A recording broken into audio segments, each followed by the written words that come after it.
Hey guys, it's Matt. With the Pearl Harbor anniversary date approaching in just 3 days, which was December 7th, 1941, I figured I'd do a even if it's real, it's fake type of analysis on World War II, the same way we've done on the Civil War several times in the last few years. Every time we look at the Civil War, there are 100 things inside what history presents us that make no sense, many of which to me are complete reality breakdowns. And although we all figure we know the history behind World War II, Matt, we all know why the U.S. got involved. Do you really? Are you so sure? I bet we'll find the same absurdities in this analysis that we did via the Civil War analysis. Maybe it won't be as ridiculous, but I bet the ridiculous elements will start to pop up. And again, this is a quote, even if it's real, it's fake sort of analysis, which the person or the man or the woman on the street doesn't understand, but you guys do. And then at what level will we determine, even if it's real, it's fake? Where the first grade truthers will just say, secret societies are all planned out, every bit planned by the men and women in the smoking rooms, where I tend to favor more of people acting out their role via a download of sorts. But you can decide for yourself by the time this exercise is over. So just to set the stage, folks. Well, I know my history. Oh, you might know your fake history, but we're trying to get to what really happened here and the reality breakdowns associated with that. So you're right. We should start with what is presented to us. What does everybody on the street know? What is the first level? Of course, the United States was neutral. This is what the guy, hey man on the street, you tell me what happened. He said, the United States was neutral. We were trying to stay out of the war in Europe. Hitler was just taking over everything. Or do we want to stay out? And yeah, I'm well aware of the one world system. Who do you think you're talking to here? We have to go with the official history first and the fake story presented before doing everything else. Okay, then out of the blue, this is what the man and the woman on the street believe. Just out of the blue, oh, we were attacked by Japan. We never did nothing to you, Japan. The man and the woman in the street said this. I wanted to buy your TV sets. I wanted to buy your radios. We were just attacked. What did I do to you? I was coming around. I was trying sushi, and I'm trying to be culturally open. They just out of the blue. Just out of the blue, those mean people in Japan attacked the friendly people in the United States. This is what the man or the woman on the street would say. They don't understand no one world system. They don't understand no not milk.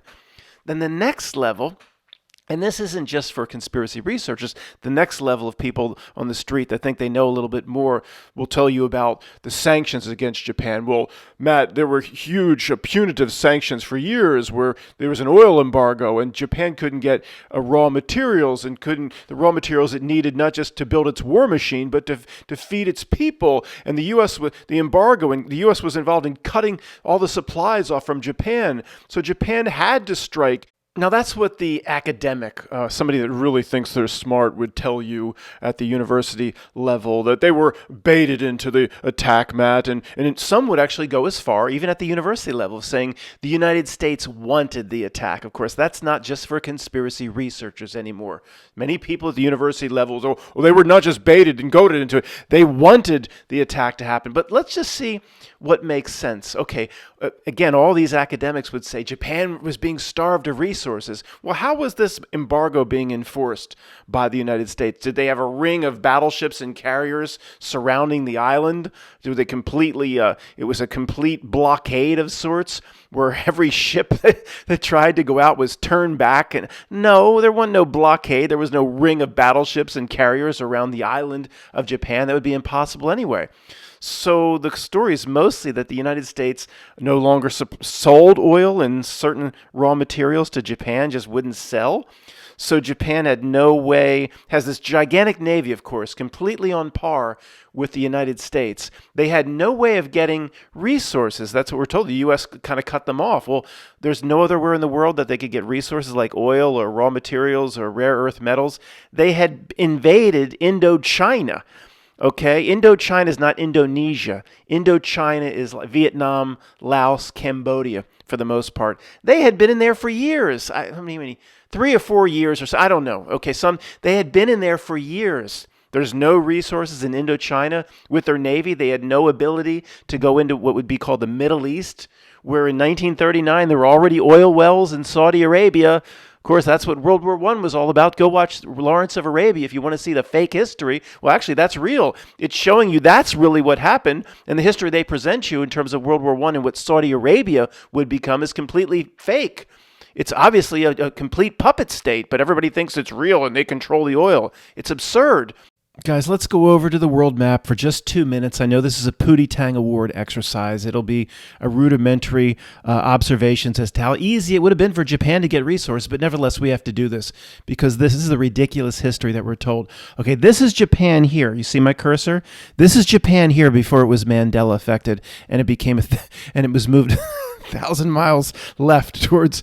Matt, don't do that. People think you're crazy. I'm sorry. I'll leave that out. Look, the entire world is a ridiculous fluid reality trick. I mean, you can't take it too recitarily, can you? I don't even use the right words anymore. Okay, this video isn't going to get out to anybody. It's just for you guys anyway. Nobody sees this horse shit except you guys. So this is Japan here. Okay, now the U.S. all the way over here, and it's a splat turf, so they had to come this way. They had cut Japan off, so they have no way to get resources, and they have the same size navy as the U.S. And you're really smart. You're from Davenport. Now it had already invaded China in 1931, and actually the history tells us it was a false flag invasion of China. I'm not joking, and then they ramped up their invasion of China in 1937.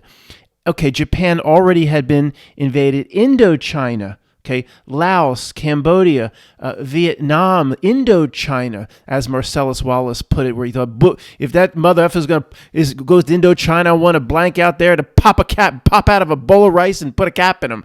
Okay, well, I don't know why Marcellus used the word Indochina, relatively unused word in the 90s, but we understand what he means. Okay, so this entire 4,000-mile coastline and shit has no resources. Okay, they have no ability. They would later invade the Philippines, Indonesia. Okay, this part of Russia. Actually, Russia had right around World War I, which is a really bizarre history, fought a war against Japan. I believe when the Tsar was still there. So, guys, there are, I guess, in this 40,000 square mile space, there's probably a place to get resources, even oil. And if not, the Navy is on par with the United States. Here's the Middle East. And let me tell you what was there. Tumbleweed and scorpions. Let's just say the big naval fleet came around here. You know what would there be there to stop them from digging their own oil wells? You ever see Landman? Tumbleweed and scorpions. There's places to get oil and resources. They're going to say, U.S. is cutting us off. The U.S. is not giving us what we need. We need to start a war. Give me a break. Oh, my God. I went to Wikipedia to look at the Japanese fleet, and this is what it's actually blocking what I need to see. Okay, Matt, don't do it again. Okay, I'm not. We're just going to pretend it's not there. On the right, units involved on the right, strength there. This is the Japanese fleet. And part of it's cut off by the $2.75 e-begging. 6 aircraft carriers, 2 battleships, 2 heavy cruisers, 1 light cruiser, 9 destroyers, 8 tankers, 23 fleet submarines, and a partridge and a pear tree, and 2 sushi chefs. All that, you know how much, and there's things that are cut off. I need to see what's cut off. I'll get back to you on that. All sailing around the middle of the Pacific. And they weren't spotted. That's part of the official history. They weren't spotted. Yeah, sure. Okay, the United States, it's almost a 5-hour flight to Hawaii. And Hawaii is a big tourist destination, always has been for Japanese citizens. It's probably, it's not equidistant. It's probably just 8 hours or so from Japan. And, okay, so the U.S. for years, of course, had a fully established bases, naval base with hundreds of aircraft, etc., on Hawaii. Been there for years and years and years. Reconnaissance aircraft, all sorts of shit. And so when they planned it, they planned to sail almost 50, if you include the submarines, almost 50 gigantic ships all the way from here.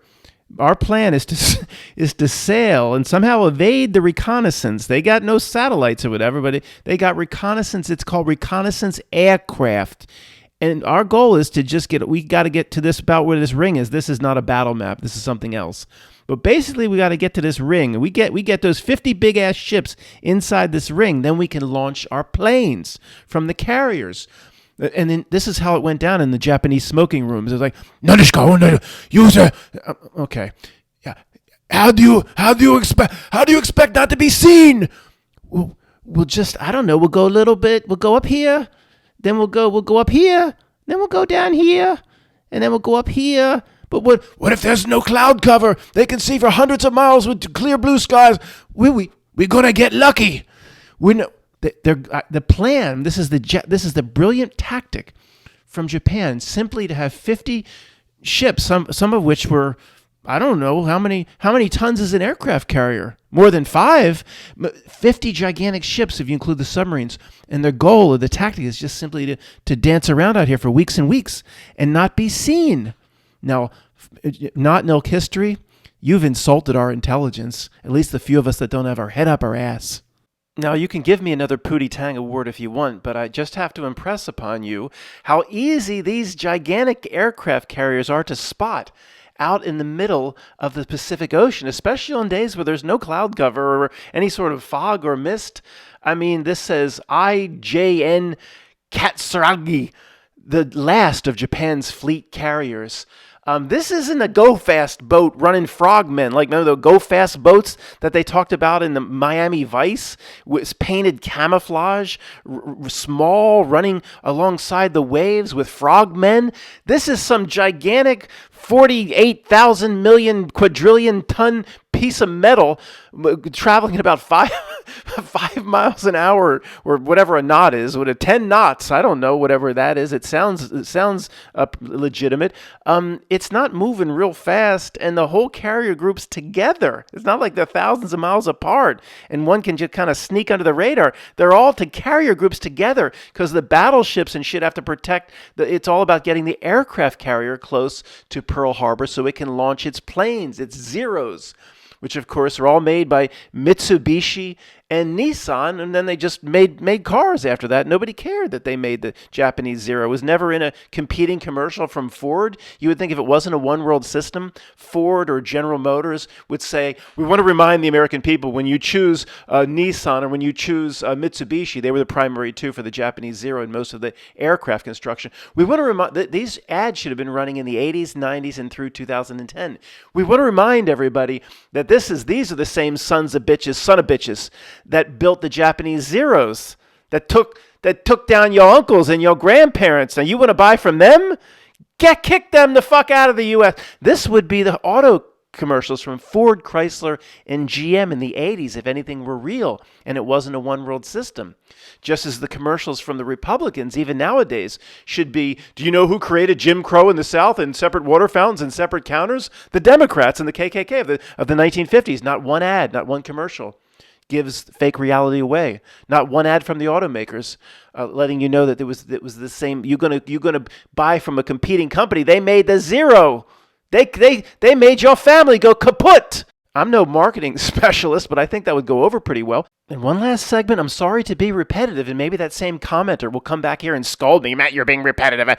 This has to be stressed. This is a miniature. This is a miniature of aircraft carrier Hiryu, Hiryu. They didn't send miniatures across the Pacific. You think they sent a fleet of miniatures, models with glue and shit? They sent the big fucking, you know how easy they would be to see from what's called, remember we said reconnaissance aircraft. Give me a break. Okay, let's move the F on. Hey, look at this.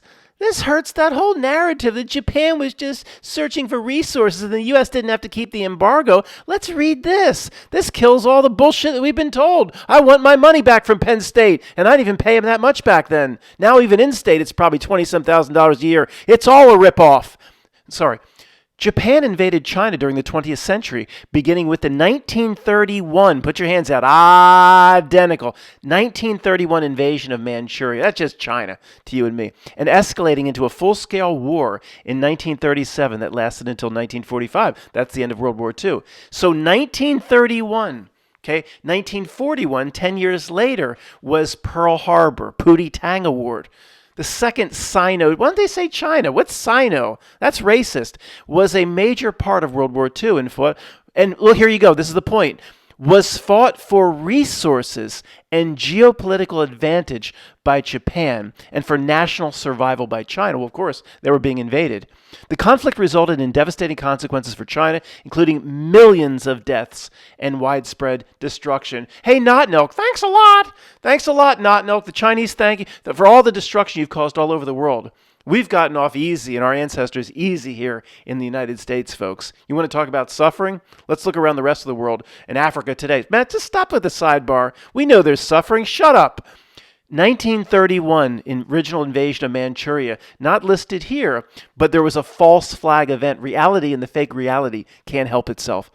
Japan seized northeastern Chinese province of Manchuria in 1931. The act was driven by Japan's need for raw materials. There you go. So they've been searching many other countries, many other places for raw materials 10 years prior to 1941, Pearl Harbor. Why was it so horrible that the U.S. had an embargo on when Japan had been exploring other possibilities for resources in oil for at least 10 years before? Think they would have just started in 1931? Of course not. So, and again, anybody that's new here, China, guys, I mean, we've looked at China. Remember when Wham went to visit China? We've looked at that. Was that the 80s? And they had nothing but the gray suit and the blue suit? They ain't got nothing. You know, the gray suit and the blue suit and a bowl of rice. There wasn't no gigantic skyscrapers. There wasn't no internet. There wasn't no Wi-Fi. Now, think of what it was in 1931. Remember, it was scorpions and tumbleweed? It's not exactly that. There wasn't nothing there.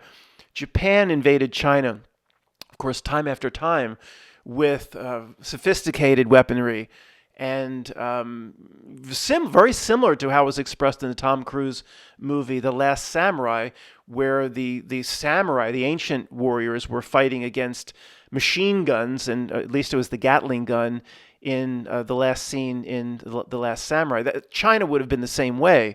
Almost no black powder rifles, Boxer rebellion, the kung fu. They didn't. It was just like they had no chance. But the Japanese had such a technological advantage. So don't think that the Japanese had a hard time, in invading China. Of course not. 1937 was this full-scale invasion. That's 2 years before Hitler went into Poland and Czechoslovakia. So the point of me talking about all this is Japan for years and years and years was looking to other countries and other places for resources. So why would the U.S. blockade and embargo have been such a big deal? It's only a big deal because that's a bullshit history that you pay for when you pay your university. Matt, why do your presentations always break down over time, say at the 20-minute mark, into nonsense? I'll tell you why. Have you ever heard of this phrase, water finds its own level? My presentation via frequency always finds the level of the Not Milk absurdity that it's trying to pass off on us via its fake history.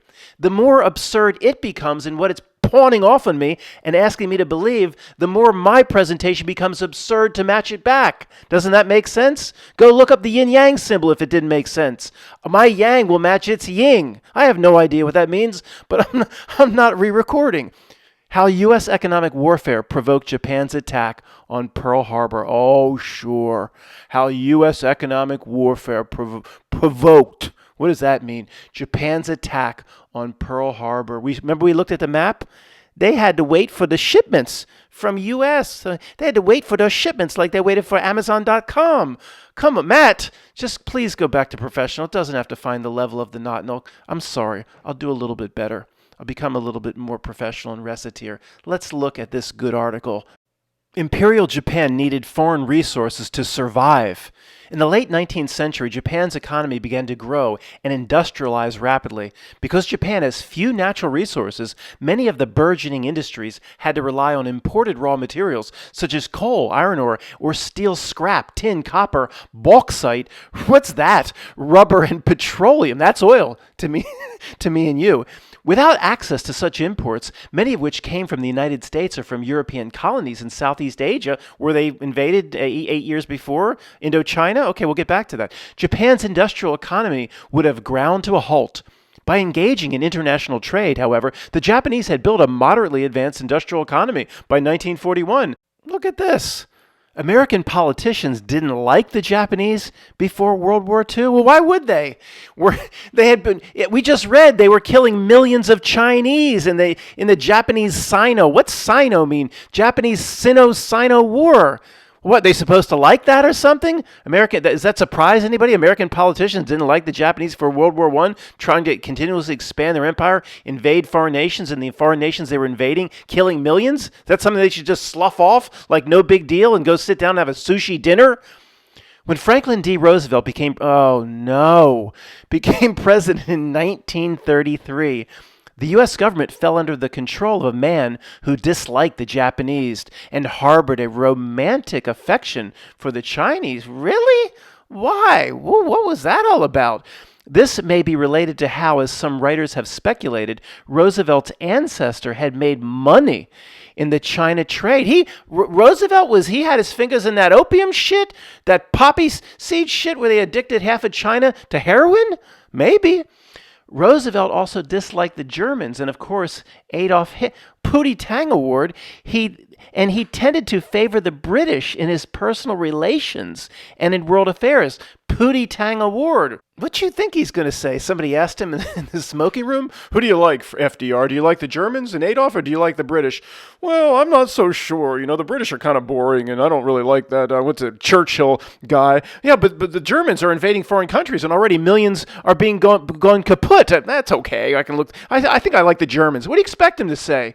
This is ridiculous. He/FDR did not pay much attention to foreign policy, however, until his New Deal began to peter out in 1937. He didn't pay attention to any foreign policy.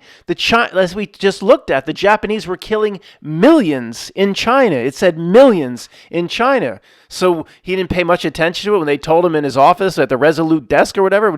I guess he didn't have that then. It'd say, they're killing millions in China. And he just said, fuck it. I got my New Deal to worry about. Is that Hoover Dam built yet? That's what it's saying.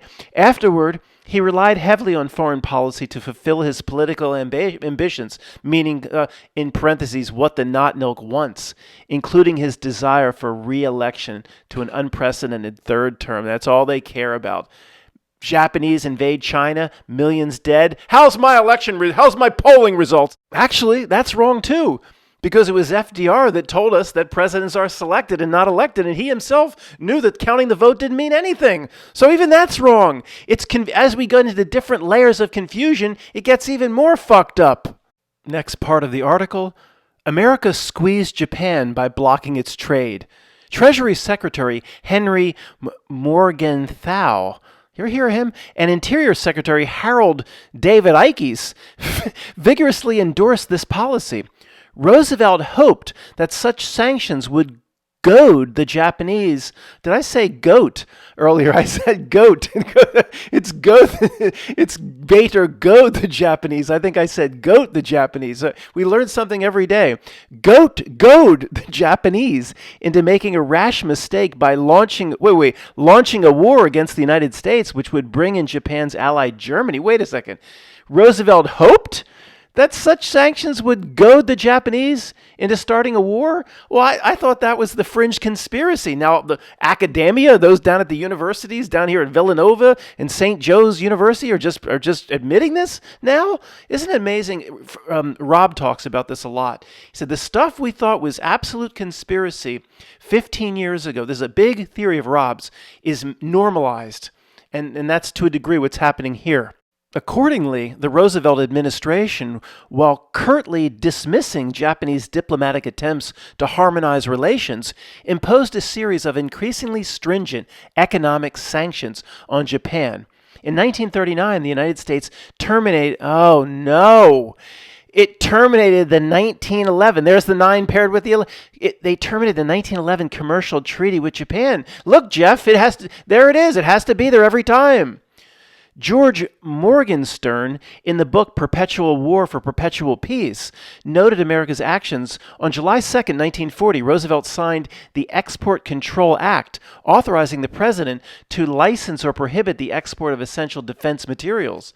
Under this authority, on July 31st, exports of aviation motor fuels and lubricants and number 1 heavy melting iron and steel scrap were restricted. And to continue, no longer sent to Japan. So let me get this straight. Technologically, Japan was on par with Europe and the United States at this time. Remember, they had the Japanese Zero, which actually outperformed, in some cases, would outperform the European Spitfire or the United States Hellcats or whatever it may be. It was on par. In some cases, the performance of the Japanese Zero was better. Maybe the aircraft carriers weren't as good. It was very close, okay, in terms of technology. So on July 31st, Japan got some sort of memo from Western Union or something saying the U.S. is no longer going to supply us. What are they going to cut us off from? Nanishka, what are they going to? No more exports of aviation motor fuels. How are we going to fuel our Japanese Zeros made by Mitsubishi?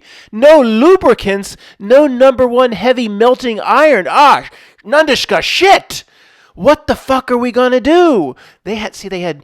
Being technologically the same as the United States, they had no ability to source it in the 4,000 miles of coastline that they had invaded up to 10 years before. All those countries had no resources. Okay, thanks a lot. This makes perfect sense, Not Milk. If you're listening to me, when I know you are, stop insulting our intelligence. We'll continue the article. Next, in a move aimed at Japan, Roosevelt slapped an embargo effective October 16th, quote, on all exports of scrap iron and steel to destinations other than Britain and the nations of the Western Hemisphere. Well, I thought you already did that. What is that? That's no different. It's like saying you can't get Jimmy's with your Dairy Queen chocolate and vanilla mix swirl. They already did that. Finally, economic warfare escalated on July 26, 1941. See, the history has to be we just turned up the volume, turned up the pressure. So they had to act. The professors, how much money they've been making pushing their false history in the universities to get whacked off in the coat closet. All they got to do is push the false history. I should have just been a professor in a big university, push the false history, and then get your tenure, and then go home and just put your feet up on the couch. They've been pushing this bullshit, and it's all bullshit. It was all orchestrated by Not Milk, and even if it's real, it's fake. When Roosevelt froze Japanese assets in the United States, Roosevelt froze all Japanese assets in United States and Federal Reserve banks, thus bringing commercial relations between the nations to an effective end. Well, there's one guy in Skokie, saying, how am I going to get my sushi, man? Don't know. We need to open up relations. I just was introduced to sushi, man. I need this shit. There's one guy was upset in Skokie. They froze Japanese assets and bank accounts, I guess that means. Well, what Japanese assets? Well, this is actually the internment and all. That was completely evil and wrong. I guess that's, not only did they intern the Japanese in California and certain western states in little camps, somebody went to get cash out with a debit card. They didn't have that back then, but then it was all frozen. A little sign popped up, said, "I'm sorry, your Japanese account is frozen. Report to your local internment board." That was completely evil, but we analyze Not Milk, don't we? Kind of evil kind of goes along with what it does. 1 week later, Roosevelt embargoed the export of such grades of oil as still were in commercial flow to Japan. What? This is a quote? What bot wrote this? 1 week later, Roosevelt embargoed, used as a verb, the export of such grades of oil as still were in commercial flow in Japan. What? How is this? Who would have written it like this except some bot? The British and the Dutch followed suit and embargoed, there it is as a verb again, exports to Japan from their colonies in Southeast Asia. But Japan had already invaded those colonies. What the hell is going on? They keep using embargoed. Roosevelt enforced an embargo, or enforced would be, they're using as a verb. This is very strange, but let's move on. We know how the bot writes. Last part of this article, economic warfare put Japan in an untenable position. Roosevelt and his subordinates knew that through economic warfare, they were putting Japan in an untenable position and that the Japanese government might well try to escape the stranglehold by going to war. Having broken the Japanese diplomatic code, the Americans knew, among many other things, what Foreign Minister Toyoda, he just made it a T and started to sell cars, had communicated to Ambassador, Nomura, okay, we'll forget the first, Nomura, on July 31st. Quote, Commercial and economic relations between Japan and third countries, led by England and the United States, are gradually becoming so horribly strained that we cannot endure it much longer.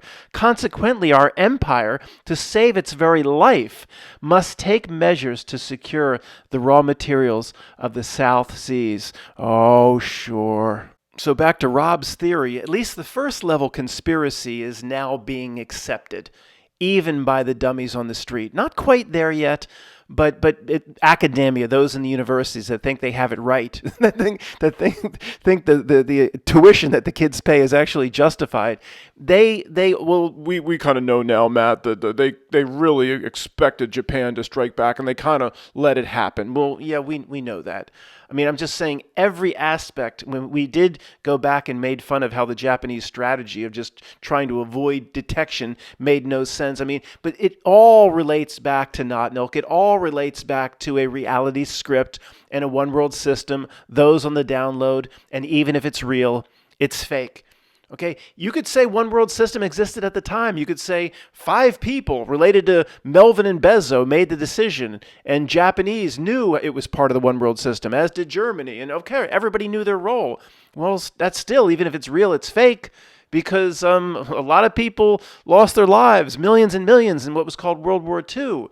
It doesn't matter at this point whether everybody knew their role and the Japanese emperor was in on it. It doesn't matter whether it's that and everybody knew and everybody's following a script that was created in a smoking room, or they literally acted out on the download or on the frequency, doing what they think is best or for their country and acting complete what they believe to be independent of an influence, of a Knottnilk influence, but they're on the frequency or the radio station of the download.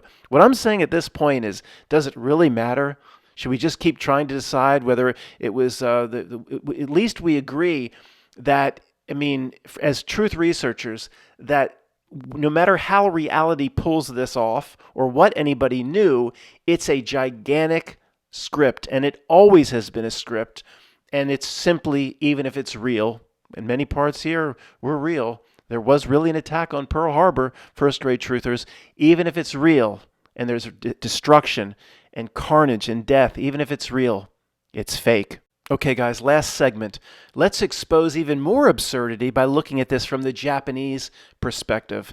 The bottom quote there from Japan, let me read a part of that again, where it starts with, from Japan, saying, quote, "We cannot endure it much longer. We can't take it.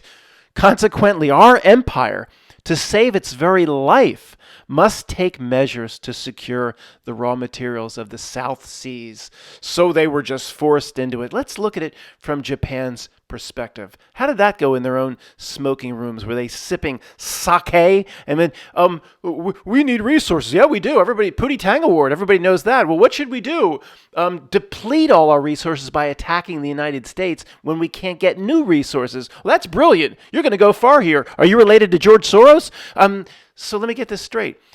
It was better to attack the United States. The world's becoming a superpower. They knew the carriers the United States had. They knew the battleships. They knew the airfields. They knew the technology. They knew what the United States was becoming after, or had become after World War I. So it wouldn't be better just to say, just stay quiet for a few years and find alternative ways to fuel the empire. Maybe you have to give back certain parts of Indochina. You're there looking for Butch, and you're going to pop a you-know-what out of a bowl of rice to put a cap in his ass. Maybe you have to let a little bit of your empire go, and you have to just be quiet for 4 or 5 years while World War II plays out. Watch the Americans deplete all their resources while they're fighting the Germans. It wouldn't be like the biggest prediction in the world if sitting around the Japanese smoking rooms, sipping the sake, to say, America eventually is going to be pulled into the European war. They're not going to let this guy Adolf run roughshod all the way to the Normandy coast. America's going to be pulled in. Let them destroy themselves while we sit quiet and find alternative ways to get resources. Maybe our military might and our overall resources won't grow tremendously because they have embargoed us. We haven't found good sources of oil and iron and scrap or whatever else we're being cut off from. But you know what we should do? we should preserve the level of industry that we have. We should preserve what we have, keep our fleets intact. Let them destroy themselves in what they could see. And any fool could see World War II is coming. The U.S. is, Hitler's just rolling over all of Europe, and the U.S. is just going to forever stay out of it. I mean, this is absurd, this conversation, because it assumes, I have to go back here from time to time, assume things are actually real and flags and country borders are real. It's all one system, so there's no point. But this is the presentation I would have to make to the average person that doesn't see what we see. Say, does the Japanese position make sense? So in desperate need of resources, they go start a war that would deplete all the resources. But if they win, Matt, they have access. Oh, well, let's just say, have they thought that through? Let's say they do, quote, win. What are they going to do? Come off barges and just walk across the Venice and Santa Monica beaches in California and say, we're here. Oh, we're here. Don't understand. What are they going to do? That they knew that they've seen maybe the old West movies at this point. They knew millions and millions of Americans have like Western Colt style firearms. And what do they expect to do? They just march off the beaches and just we've won the war. We've depleted your military infrastructure. Now we're just going to waltz into your countries and set up a Yoshinoya beef bowl. I mean, what do they expect to do? It's ridiculous. If you think it from the U.S. perspective, what we just looked at, it's ridiculous. If you think it through from the Japanese side and why they would made this decision, it's absolutely ridiculous. Was the country starving? They had no way to feed their people, so they had to. No, they just didn't have the resources to, maybe expand their military empire, China, Indochina, Vietnam, and so they want to spread out just like Germany, and maybe that it had to even shrink back.